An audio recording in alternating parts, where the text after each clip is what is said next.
All right, we are live Good. on the Hi. air. Hi.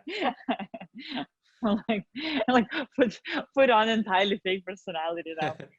So I was thinking about this world and what's happened. All right. Cool. No, I don't know. It just popped in my head as a very cool title, Conclusions. Yeah. But it was I think it was like a weekly news political program on Russian TV in like Soviet times. So it was kind of cool, like weekly show on Sunday, that gives conclusions About the about what. news. Yeah, I believe so. But I mean, in my case, in our case, whatever, I just thought it's nice. Everything is essentially conclusions when you. Like if you and I would make a video, it's still at the end, it would be conclusions of all the things that came through. The final result is always a conclusion, kind of. What do you mean by though everything is conclusion, or do you mean like the final result is the conclusion? No, yeah, like an artwork itself, like or I your see. musical composition. In a way, it's a conclusion of a thought process.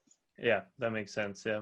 And then the other thing that I wanted to tell you, I don't know how. Yeah, like I wonder, for instance, do you get like emotional goosebumps or whatever, that kind of feeling when you think of Baltic Revolution, or that's too far away for you in the past and you didn't Um. touch it?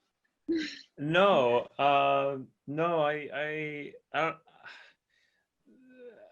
I don't know if I get as emotional as like someone that might have been around that time, because I was born technically after. Well, I was born, not even technically. I was born after that. Technically. Not even technically. But I have older siblings. My parents were there, and I Yeah, hear yeah, about it yeah. a lot. And I mean, yeah, it's a big part of my recent family and cultural history, and it is something that certainly makes me think about other things. And yeah, I don't know if I always get emotional. I guess it depends like what I'm like reflecting upon. I might have in the past, actually. I can't recall exactly what it might have been, but yeah, like either watching a documentary or reading something, or someone like just giving personal stories about what happened on their side of things. I assume you were in Lithuania at the time. Yeah, I Yeah. was. Well, I was, what is it, 7 or 8 years old already. Yeah. So like, but I was listening to actually to that song really like a few days ago. I was listening to that song in Lithuanian, Estonian, and Latvian. That like Baltic Road song. It's about awakening of the Baltic states. Yeah.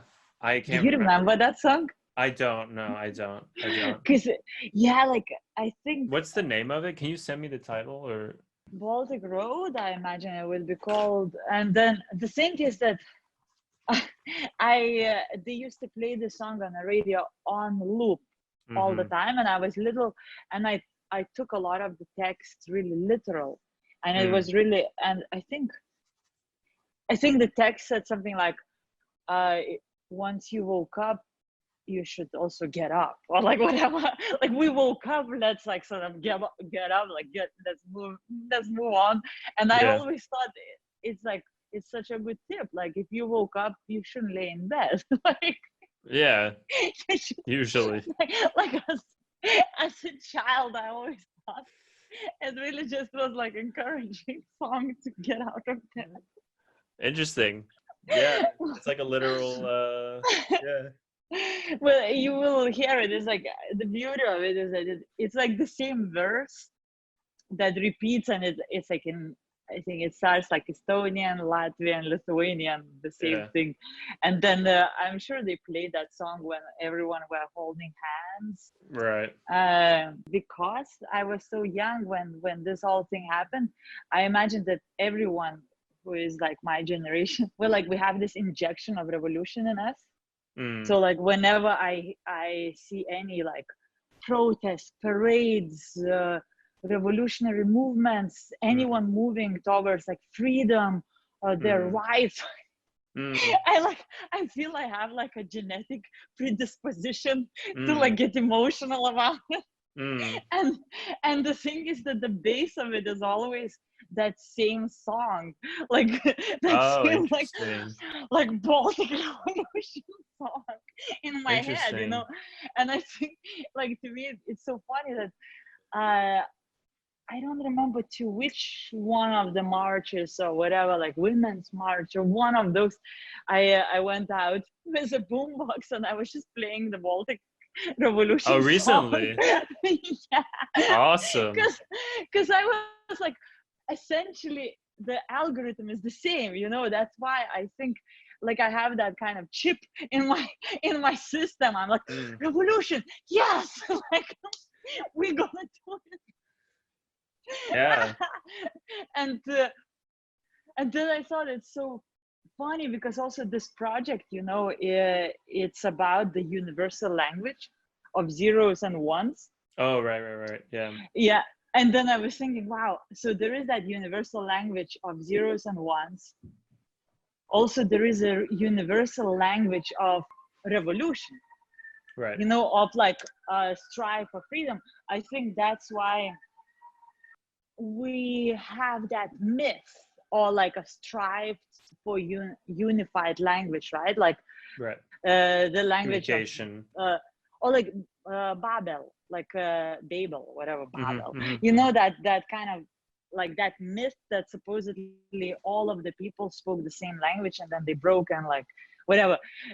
So funny enough, now with the advancement of technology, now we do actually have zeros and ones. That's like it's not Esperanto, it's not the Babel, it's Mm-hmm. actually zeros and ones. Mm. And I think especially now it's the language of revolution. Zeros and ones. And when you mean zeros and ones in this language context, is that digital language translates other languages into communication between other different people? Is that what you mean? No, yeah, I mean like globally we are all able to exchange Mm-hmm. because of codes Right. and algorithms. So like we're definitely moving towards that, like and that the one language it is a digital language, Mm-hmm. you know. Yeah. What about miscommunication? Where does that come in? Because there's a universality between digital world and like the internet and everything, where everybody can Mm-hmm. be connected in that sense. But what if someone says something and they don't understand the message? You see what I'm saying? Or like, for example, they listen to a piece of music or they see a Uh-huh. visual artwork and they don't get the message, or Uh-huh. they don't get they don't get anything out of it. Like they don't relate to any of whatever they're trying to experience. I guess what I'm trying to say is like music. I don't know. People say music is a universal language. I do think it's a medium of communication, but I think exposure to certain kinds of music does condition us to listen in a certain way. The music I listen to is very diverse. I try to surround myself with whatever I can.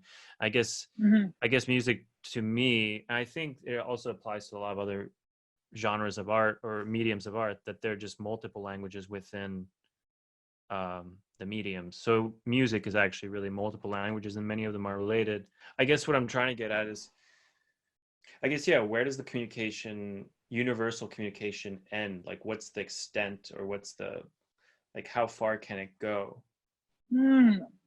Yeah, but why would that be an important thing for you to resolve? Mm, What would the resolution of that? Where would that lead? Like, you know what I mean? Like, yeah, and then we can just start splitting hairs. Of course, there are like layers of sure. people who will understand Britney Spears, and you understand Britney Spears, and I understand, but then we also understand, I don't know, like a bit more of a beat stuff and Sure, like yeah. compositions that have more layers, and we might also like appreciate and dance to it. Yeah. But there's just like a certain beat that like Michael Jackson is very universal in that Yeah. sense. Like it's very understandable, but Bohemian Rhapsody is not necessarily as understandable to absolutely that huge amount of people, Right. but large enough. Yeah. And so we go further like that. And I think the same with the language of revolution, you know, like it's at the bottom of it is Britney Spears, or like it's something very simple, it's like Michael Jackson. And then when you start going further, there are more nuances, which only certain people will start getting and moving with them. But it's like peeling an onion, you know. And of Yeah. course, like those pop nuances are also only acceptable to a certain amount of people. And maybe you and I, we don't get such a deep kick out of Britney Spears as like there's another group of people who get that, Sure. like Yeah. full satisfaction, Mm-hmm. like Mm-hmm. like total work of art. Yeah. Hmm. But talk about more, I guess, the connection between zeros and ones and revolution. I mean, and I guess also conclusions It's really absurd, this kind of enthusiasm that I have. Like I thought it to the for for like revolution. for revolution, yeah, and for the Uh, change and everything. Like I, for me, like playing Baltic, Awakening. like Awakening song, it was definitely also like this misunderstanding. Oh Like, yeah. so I don't know. It's like zeros and ones and algorithms, and I think all of these acts, revolutionary acts, acts of change, they're all algorithms to me. Mm-hmm. And they are essentially the same. They have the same formula. Yeah, yeah. I mean, yeah, definitely. There's like the intent for change and revolution is universal, definitely. Um, well, yeah, I'm certainly interested in exploring this. But I don't I'm know where I'm going with that. I just think it's absurd. no, And I also yeah. think it's funny because you and I were like, I was like, if we could only get one more Latvian person, then we could do this Baltic Road again. Oh, Which we did, you in Brooklyn, me in Manhattan, one more person in Harlem.